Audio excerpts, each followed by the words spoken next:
سورہ فاتحہ کی طاقت۔ ٹانگوں میں درد ختم کرنے کے لیے سورہ فاتحہ کو اس طرح پڑھیں، اور کمر میں درد ختم کرنے کے لیے سورہ فاتحہ کو اس طرح پڑھیں۔ آدھے سر میں درد ختم کرنے کے لیے سورہ فاتحہ کو اس طرح پڑھیں کہ فالج کے مرض سے بچنے کے لیے سورہ فاتحہ کو اس طرح پڑھیں۔ بسم اللہ الرحمن الرحیم۔ محترم ناظرین، انسان جب بیماریوں سے عاجز آ جاتا ہے تو ڈاکٹر بھی اسے روحانی علاج کا مشورہ دیتے ہیں۔ اب تو بہت سے اسپتالوں میں قرآن پاک تھراپی شروع ہو چکی ہے۔ کئی بار لوگوں کو اللہ کے کلام سے شفا پاتے دیکھا ہے اور سنا ہے، جن کا اب عقیدہ ہے کہ جو کام ادویات سے نہیں کر سکتی وہ اللہ کا کلام سب سے بہتر کرتا ہے، اور یہ سب سے بہترین اور افضل علاج ہے جس میں شفا کاملہ موجود ہے۔ پچھلے دنوں ایک صاحب جو سرکاری ادارے میں اچھی پوسٹ پر ہیں بتا رہے تھے کہ انہیں جسمانی طور پر نکاہت اور بے چینی بہت ہونے لگی، تھکن ہر وقت سوار پر رہتی، سر پر سوار رہتی، جبکہ دفتر کا کام اتنا حساس ہے کہ اس میں غفلت کی کوئی گنجائش نہیں۔ انہوں نے اس کا علاج سورہ فاتحہ سے کیا ہے۔ بتانے لگے کہ انہوں نے انتہائی پرسکون حالت میں پوری ایک سوئی سے سورہ فاتحہ کو ٹھہر ٹھہر کر 21 بار پڑھنا معمول بنایا، اور چند ہفتوں بعد ان کے بدن اور دماغ میں چستی پیدا ہو گئی۔ ان کا ہر کام میں دل لگتا ہے، بلکہ ہر کام سے پہلے کسی بھی مصیبت میں مبتلا ہونے پر سورہ فاتحہ کا سہارا لیتے ہیں تو ان کی مشکل دور ہو جاتی ہے۔ ان کی بیٹی کا رشتہ نہیں ہو رہا تھا، جس کے لیے انہوں نے سورہ فاتحہ پڑھ کر اللہ سے دعا کی تو انتہائی معقول رشتہ آ گیا۔ ان کا ایمان ہے کہ سورہ فاتحہ کی برکت سے ان کی زندگی بدل گئی ہے۔ اس میں کوئی شک بھی نہیں ہے کہ سورہ فاتحہ کی برکات اور فیوز سے بے شمار لوگ مستفید ہوتے ہیں۔ سورہ فاتحہ سے شفا کے بارے میں صحیح بخاری میں ایک جامع حدیث موجود ہے جو یوں بیان کی گئی ہے۔ حضرت ابو سعید خدری رضی اللہ تعالیٰ عنہ نے بیان کیا کہ ہم ایک فوجی سفر میں تھے۔ رات میں ہم نے ایک قبیلے کے نزدیک پڑاؤ کیا، پھر ایک لونڈی آئی اور کہا کہ قبیلے کے سردار کو بچھو نے کاٹ لیا ہے اور ہمارے قبیلے کے مرد موجود نہیں ہیں۔ کیا تم میں کوئی بچھو کا جھاڑ پھونک کرنے والا ہے؟ ایک صحابی خود ابو سعید کے اس کے ساتھ کھڑے ہو گئے۔ ہم کو معلوم تھے کہ وہ جھاڑ پھونک نہیں جانتے، لیکن انہوں نے قبیلہ کے سردار کو جھاڑا تو اسے صحت ہو گئی۔ اس نے اس کے شکرانے میں 30 بکریاں دینے کا حکم دیا اور ہمیں دودھ پلایا۔ جب وہ جھاڑ پھونک کر کے واپس آئے تو ہم نے ان سے پوچھا، کیا تم واقعی کوئی منتر جانتے ہو؟ انہوں نے کہا کہ نہیں، میں نے صرف سورہ فاتحہ پڑھ کر اس پر دم کر دیا تھا۔ ہم نے کہا کہ اچھا، جب تک ہم رسول کریم صلی اللہ علیہ وسلم سے اس کے متعلق نہ پوچھ لیں، ان بکری کے بارے میں اپنی طرف سے کچھ نہ کہو۔ چنانچہ ہم نے مدینے پہنچ کر حضور صلی اللہ علیہ وسلم سے ذکر کیا تو آپ صلی اللہ علیہ وسلم نے فرمایا کہ انہوں نے کیسے جانا کہ سورہ فاتحہ منتر بھی ہے؟ جاؤ، یہ مال حلال ہے، اسے تقسیم کر لو اور اس میں میرا بھی حصہ لگانا۔ محترم ناظرین، نماز میں سورہ فاتحہ کی قرأت فرض ہے اور اس کا ضروری رکن یہ ہے جس کے ترک سے نماز باطل ہو جاتی ہے۔ تمام قرآن میں سے صرف اسی صورت کو نماز میں بطور رکن کے مقرر کیا گیا اور باقی قرأت کے لیے اختیار دیا گیا کہ جہاں سے چاہو پڑھ لو۔ اس کی وجہ یہ ہے کہ سورہ فاتحہ پڑھنے میں آسان، مضمون میں جامع اور سارے قرآن کا خلاصہ اور ثواب میں سارے قرآن کے ختم کے برابر ہے۔ اس صورت میں اللہ کی صفات ہیں اور اس کو الشفاء والرقیہ بھی کہا گیا ہے۔ حدیث مبارکہ ہے کہ حضرت صلی اللہ علیہ وسلم نے فرمایا کہ سورہ فاتحہ ہر بیماری کے لیے شفا ہے۔ حضرت صلی اللہ علیہ وسلم کے عہد مبارک میں ایک موقع پر ایک صحابی رضی اللہ تعالیٰ عنہ ایک سام جیسے شخص پر اس سورہ سے دم جاڑا کیا تو اسے شفا ہو گئی تھی۔ سنن ابن ماجہ و مسند احمد۔ حضرت ابی ابن کعب رضی اللہ تعالیٰ عنہ سے مروی ہے کہ ایک دیہاتی نے حضرت صلی اللہ علیہ وسلم سے عرض کی کہ اے حضرت، میرے بیٹے کو تکلیف ہے۔ آپ صلی اللہ علیہ وسلم نے پوچھا کہ کیا تکلیف ہے؟ اس نے کہا کہ اسے آسیب ہے۔ آپ صلی اللہ علیہ وسلم نے فرمایا اسے میرے پاس لے آؤ۔ چنانچہ وہ لے آیا تو آپ صلی اللہ علیہ وسلم نے اسے اپنے سامنے بٹھایا اور اس پر سورہ فاتحہ اور دیگر آیات سے دم کیا تو وہ لڑکا اٹھ کھڑا ہوا، گویا کہ اسے کوئی بھی تکلیف نہ تھی۔ سورہ فاتحہ کو کثرت سے پڑھنا ثواب بھی ہے اور اللہ کی رضا سے بلا شبہ یہ ہر مسئلے کا حل بھی ہے۔ روزانہ اول آخر درود پاک صلی اللہ علیہ وسلم کے ساتھ اس کو 11 بار پڑھنے والے روحانی طور پر انتہائی مضبوط ہو جاتے ہیں، بے شمار امراض سے بچ جاتے ہیں۔ حضرت ابو ہریرہ رضی اللہ تعالیٰ عنہ سے منقول ہے کہ رسول اللہ صلی اللہ علیہ وسلم نے فرمایا کہ حق تعالیٰ نے فرمایا کہ نماز یعنی سورہ فاتحہ میرے اور بندے کے درمیان 2 حصوں میں تقسیم کی گئی ہے، نصف میرے لیے ہے اور نصف میرے بندے کے لیے، اور جو کچھ میرا بندہ مانگتا ہے وہ اس کو دیا جائے گا۔ رسول اللہ صلی اللہ علیہ وسلم نے فرمایا کہ بندہ جب کہتا ہے الحمدللہ رب العالمین تو اللہ تعالیٰ فرماتا ہے کہ میرے بندے نے میرے حمد کیے، اور جب وہ کہتا ہے الرحمن الرحیم تو اللہ تعالیٰ فرماتا ہے کہ میرے بندے نے میری تعریف و ثنا بیان کی ہے، اور جب بندہ کہتا ہے کہ مالک یوم الدین تو اللہ تعالیٰ فرماتا ہے کہ میرے بندے نے میری بزرگی بیان کی ہے۔ اور جب بندہ کہتا ہے کہ ایاک نعبد و ایاک نستعین، تو اللہ تعالیٰ فرماتا ہے کہ یہ آیات میرے اور میرے بندے کے درمیان مشترک ہے، کیونکہ اس میں ایک پہلو حق تعالیٰ کی حمد و ثنا کا ہے اور دوسرا پہلو بندے کی دعا و درخواست کا۔ اس کے ساتھ یہ بھی ارشاد ہوا ہے کہ میرے بندے کو وہ چیز ملے گی جو اس نے مانگی۔ پھر جب بندہ کہتا ہے اہدنا الصراط المستقیم، آخر تک تو حق تعالیٰ فرماتا ہے کہ سب میرے بندے کے لیے ہے اور اس کو وہ چیز ملے گی جو اس نے مانگی۔ بحوالہ معارف القرآن، محترم ناظرین، ایک مرتبہ رسول اللہ صلی اللہ علیہ وسلم تشریف فرماتے اور صحابہ کرام رضوان اللہ تعالیٰ علیہم اجمعین بھی کافی تعداد میں آپ صلی اللہ علیہ وسلم کی خدمت اقدس میں بیٹھے ہوئے تھے۔ رسول اللہ صلی اللہ علیہ وسلم نے ارشاد فرمایا کہ اللہ تعالیٰ نے مجھے بہت سی نعمتیں عطا فرمائی ہیں جو کہ مجھ سے پہلے کسی پیغمبر کو نہیں دی گئی۔ پھر ارشاد فرمایا کہ میں بیٹھا ہوا تھا کہ جبرائیل علیہ السلام نے آ کر کہا کہ اللہ تعالیٰ کا حکم ہے کہ میں نے آپ کے پاس جو کتاب بھیجی ہے اس میں کیسی سورہ ہے کہ اگر وہ تو رات میں ہوتی تو حضرت موسیٰ علیہ السلام کی عدت امت میں سے کوئی شخص گمراہ نہ ہوتا، اگر انجیل میں وہ صورت ہوتی تو کوئی عیسائی بت پرست نہ ہوتا، اگر زبور میں وہی صورت ہوتی تو کوئی شخص حضرت داؤد علیہ السلام کی امت سے غنی نہ بن پاتا۔ یہ اس لیے بھیجی گئی ہے تاکہ اس کی برکت سے آپ صلی اللہ علیہ وسلم کی امت اللہ تعالیٰ سے مدد حاصل کرے اور قیامت کے دن جہنم کے خوف سے اور عذاب سے خلاصی پائے۔ صحابہ کرام رضوان اللہ تعالیٰ علیہم اجمعین نے پوچھا یا رسول اللہ صلی اللہ علیہ وآلہ وسلم وہ کون سی سورہ ہے؟ آپ صلی اللہ علیہ وسلم نے فرمایا وہ سورہ فاتحہ ہے۔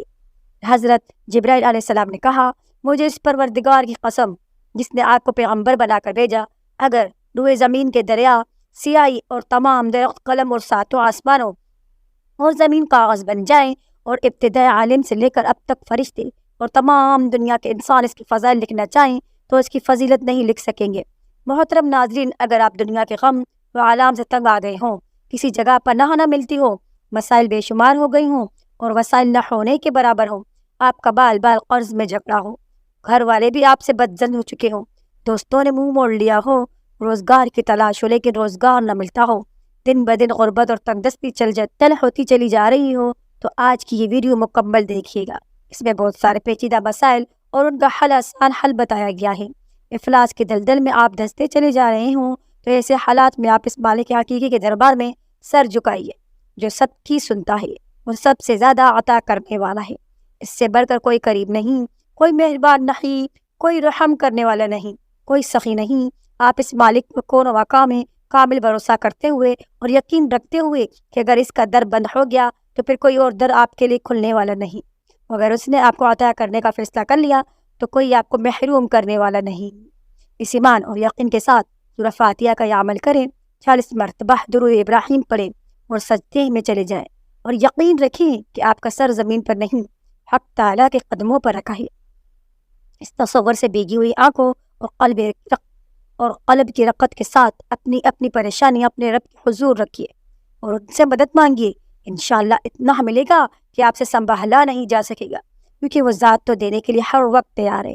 صوفیاء کرام سے منقول ہے کہ جو کچھ پہلی کتابوں میں تھا وہ سب کلام پاک میں موجود ہے، اور جو کچھ قرآن حکیم میں ہی اس کا خلاصہ سورہ فاتحہ میں ہے، اور جو کوئی سورہ فاتحہ میں اس کا خلاصہ بسم اللہ میں ہی۔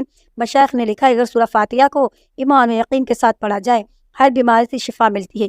ٹانگوں میں درد کے لیے اگر کسی کی ٹانگوں میں درد ہو، کسی طرح آرام نہ آتا ہو تو رات کو سوتے وقت یہ درد شدید ہو جاتا ہو، اس کو دور کرنے کی غرض سے باوضو حالت میں سورہ فاتحہ چینی کی پلیٹ پر لکھے اور خالص روغن زیتون اس سے اس کو دھو کر کسی چیز میں ڈال لیں، اس کے بعد 70 مرتبہ سورہ فاتحہ پڑھ کر اس پر دم کرے اور ہر روز رات کو سونے سے پیشتر اس تیل کی مالش کرے۔ انشاءاللہ چند دنوں میں ہی افاقہ ہوگا اور درد کی شکایت رفع ہو جائے گی۔ کمر درد کے لیے سردی کے موسم میں موسمی اثرات کے باعث ہونے والے کمر درد میں افاقہ حاصل کرنے کے لیے باوضو حالت میں شیشے کی پلیٹ پر ایک مرتبہ سورہ فاتحہ لے کر روغن بلسان خالص سے اس کو پانی کی طرح دھو لے، پھر اس تیل پر 70 مرتبہ سورہ فاتحہ پڑھ کر کسی شیشی میں تیل میں محفوظ کر لیں۔ کمر درد ہونے کی صورت میں اس تیل کی خوب اچھی طرح مالش کریں، انشاءاللہ تعالیٰ درد میں آرام آ جائے۔ اگر کسی کو نصف یعنی آدھے سر میں شدید درد ہو اور کسی طرح آرام نہ ہوتا ہو تو دوسرا شخص باوضو حالت میں انگوٹھے اور درمیان والی انگلی میں سے اس کی کن پٹیوں کو زور سے دباتے ہوئے سورہ فاتحہ پڑھنا شروع کر دے اور پڑھتے ہوئے آہستہ آہستہ دونوں انگلیوں کو ماتھے کے درمیان پیشانی پر ملا دے اور سورہ ختم کرے۔ یہ عمل 3 مرتبہ کرے اور 3 دن تک بلا ناغہ کرے۔ انشاءاللہ تعالیٰ سورہ فاتحہ کی برکت سے درد کو آرام آ جائے گا۔ تنگ دستی دور کرنے کے لیے جو کوئی یہ چاہے کہ اس کی تندرستی دور ہو جائے، اس کی روزی فراخ ہو جائے، اس کے ہاتھ دولت کی ریل پیل ہو جائے، تو اسے چاہیے کہ وہ ہر نماز کے بعد توجہ اور یکسوئی کے ساتھ 21 مرتبہ سورہ فاتحہ پڑھ کر اللہ تعالیٰ سے دعا مانگے۔ انشاءاللہ تعالیٰ وہ جو بھی دعا مانگے گا بارگاہ الہی میں قبول ہوگی، اس کی تندرستی سورہ فاتحہ کی برکت سے دور ہو جائے گی۔ اللہ تعالیٰ پردہ غیب سے اس کی روزی کے لیے ایسے اسباب پیدا فرمائے گا کہ جس سے اس کی روزی فراخ ہو جائے گی، اس کی تندرستی خوشحالی میں بدل جائے گی۔ یقین عمل اور توجہ یکسوئی کے ساتھ عمل کو بلا ناغہ جاری رکھیں، بفضل باری تعالیٰ فیض یاب ہوگا۔ اور اولاد کے حصول کے لیے اگر کوئی عورت بے اولاد ہو اور اولاد کی نعمت سے محروم ہو اور چاہتی ہو کہ اللہ تعالیٰ اسے اولاد کی نعمت سے نوازے، تو اس مقصد کے لیے چاند کے مہینے کی پہلی جمعرات کو اول و آخر 3 مرتبہ درود پاک پڑھے، درمیان 111 مرتبہ سورہ فاتحہ۔ بسم اللہ الرحمن الرحیم، الحمدللہ رب العالمین، الرحمن الرحیم، مالک یوم الدین، ایاک نعبد و ایاک نستعین، اہدنا الصراط المستقیم، صراط الذین انعمت علیہم غیر المغضوب علیہم ولا الضالین۔ سادہ پانی کے گلاس پر دم کرے، اس دم کیے ہوئے پانی کو تھوڑا تھوڑا دونوں میاں بیوی کو پلا دے۔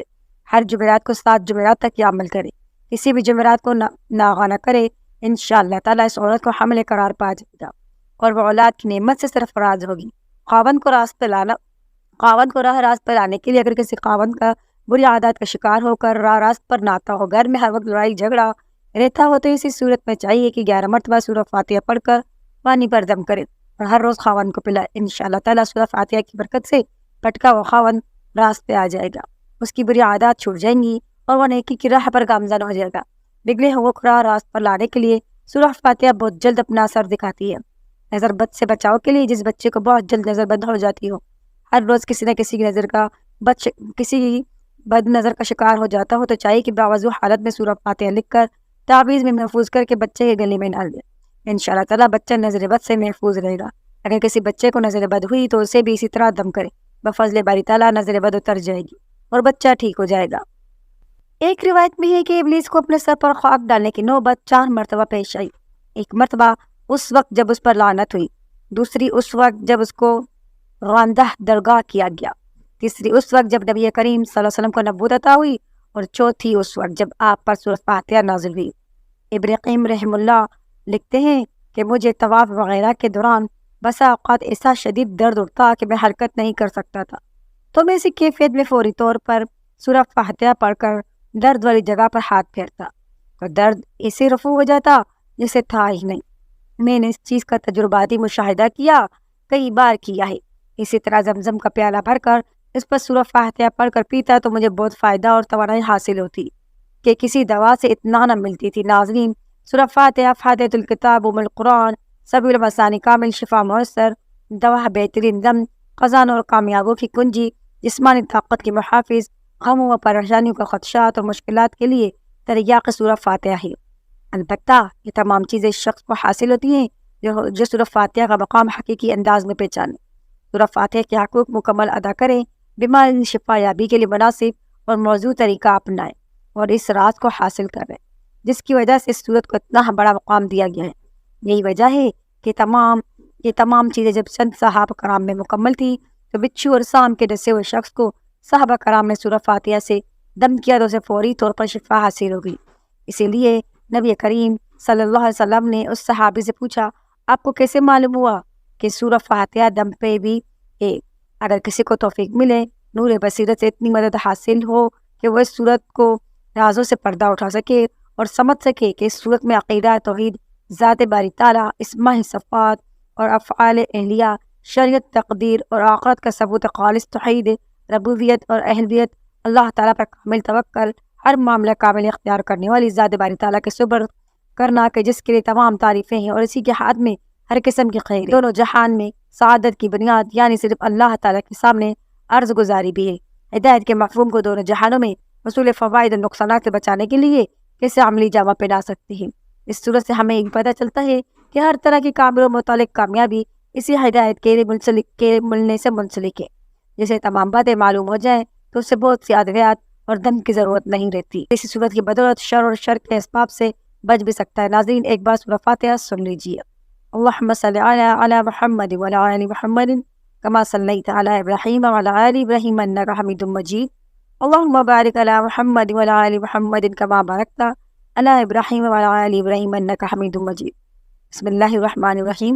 الحمد لله رب العالمين الرحمن الرحيم مالك يوم الدين إياك نعبد وإياك نستعين اهدنا الصراط المستقيم صراط الذين أنعمت عليهم غير المغضوب علیہم ولا الضالین آمین۔ ناظرین، میں امید کرتی ہوں آپ کو میری آج کی ویڈیو پسند آئی ہوگی۔ اگر پسند آئی تو میرے چینل کو لائک، سبسکرائب اور کمنٹ لازمی کیجیے گا۔ جزاک اللہ۔